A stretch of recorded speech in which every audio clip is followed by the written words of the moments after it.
Now let's continue with this crusade against these worthless mutts and their dangerous owners.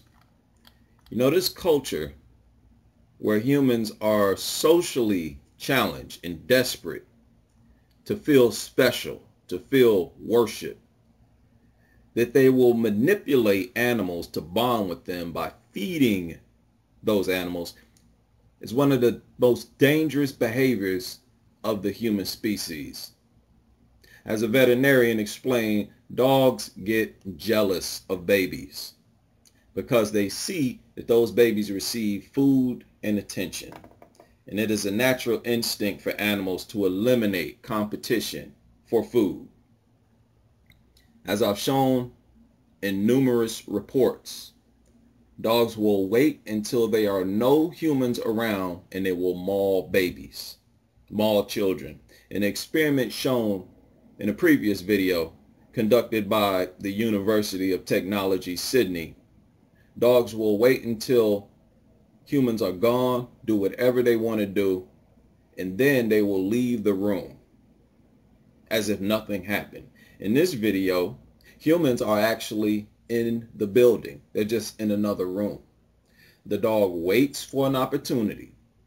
When the small poodle is not paying attention, walks up to it, and as soon as that poodle looks at the dog, it mauls the poodle. And immediately it tries to leave the scene of the attack. I recently watched a video where this dog lover and trainer was talking about how parents should be more responsible in regard to children being attacked by dogs. That if you own a dog, you should teach your child how to behave around the dog. And he gives his advice on what a parent should do. Right? Teach the child that the dog is not a toy, that they need to respect the dog. I guess because the dog could sit around on its lazy ass and eat free food all its life. That they can't simply climb on top of the dog, pull the dog's ears, or do any of the other things children naturally do when they explore their surroundings. Even though these people are treating the dog as if it's a toy, the adults are treating it as if it's a toy by owning it. They expect the child to treat the dog as if the dog is superior to humans. These children don't even know how to do that. Children climb on their parents. They climb on us. They will walk right up to you and try to sit in your lap. They will grab onto your arm. They're exploring you, right? The body of an adult. Infants will grab your finger and squeeze tightly, exploring its surroundings. Right? As toddlers, they'll pull on you, grab your arm, swing all over you. We know how kids are. This is what psychologists call a child's work. This is how they explore their surroundings. But when there is a worthless, stinking ass, freeloading mutt in the home, right, all of a sudden the child is no longer permitted to be a child. People actually sacrifice their children's freedom to accommodate this freeloading, worthless, ugly, stinking, shit-eating mutt. And these people project the kids as worthless, as a menace, as worthy of being bitten under certain circumstances because they were violating this violent mutt. They call kids all kinds of names, brats, headaches, speak about kids in a derogatory way, but they would not dare talk about dogs in a derogatory way. In fact, they set up groups that specify and focus on talking about dogs in a positive light, something they never do with their own children. No criticism at all for dogs or dog behavior. These child killer machines.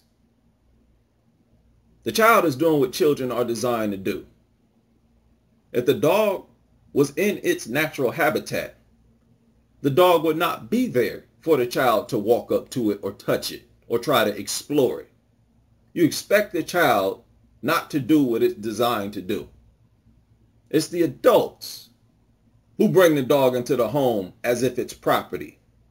The law classifies dogs as property, some sort of living teddy bear or toy, and expect children to be on their best behavior around this worthless, lazy, freeloading, overgrown rat and treat it as if it's superior to itself and its parents, which is very disrespectful to the child.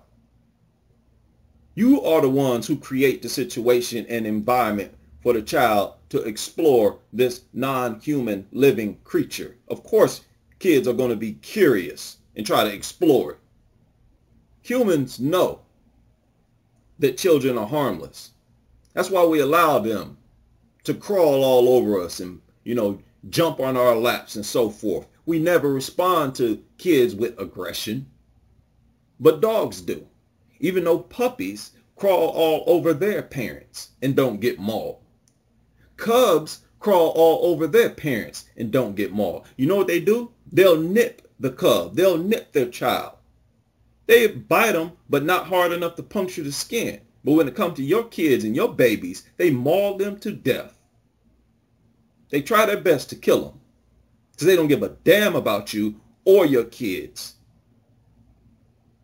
If you got a creature in your home that will do that, it does not belong in your home, and you are endangering the safety of that child. And you need to be charged with child endangerment and have your kids taken away from you. Whenever these dog lovers get around to talking about children being mauled by dogs, they focus on one scenario and one scenario only. That the child was bothering the dog. That's what this guy talking about in this video. And that the dog got fed up with the child. They will only confront a narrative that places blame on the child's behavior. A narrative that has the dog responding to being physically violated, responding to unwanted physical contact from the child, so as to defend the dog's image and conceal the fact that dogs are evil, aggressive, brainless, remorseless animals that have a natural instinct to attack and eliminate competition for food, as we saw in this video. The child doesn't have to do anything to the dog. That dog walked up to that poodle, made sure it wasn't watching, made sure that poodle's back was turned. And all that poodle had to do was look in that dog's eye and it mauled it. Same thing it does to infants. And in comes the mutt lover, accusing these kids of having done something to that evil, worthless dog. Anytime they talk about child maulings, the first thing that comes out their mouth is how horrible and bad, mischievous children are. That as soon as the parent left the room, the child must have approached the dog and began to violate the dog in some way. Right? You see what happened in this video. They wait for humans to leave or fall asleep, and they maul children, infants. They do whatever they want. And what is the excuse for infants? Right? When they get mauled, they're unable to physically violate a dog. Dog lovers don't like to talk about infants that get mauled because they know that. They're not able to place blame on the infant. This guy says nothing about infants. They want to focus on the kids, something they can blame. They're aware that the dog walks right up to infants, just like this dog did with this poodle. And even if the infant is asleep, they will attack it. But especially if the infant is awake. Because we all know how babies will stare into your eyes. And dogs take that as a challenge, just like it did with this poodle. So how long are we going to allow people to own these animals? These deranged, troubled people who are so desperate to feel accepted and worshiped and loved that they will resort to feeding animals and manipulating the animal's nature so to bond with it and interpret that, right? Knowing that these people will have kids around those animals. Any human that had brain damage such that this type of behavior was natural, that person would not be in society where they naturally would just walk up to children and attack them. That person would be in an insane asylum. They would be locked up once it had been established that their physical brain is configured to maul kids and people, primarily children and infants. And it is difficult for me to believe that I'm one of the very few voices that operate as an activist against such a proven safety hazard. It is an outrage, especially when children are really the primary victims.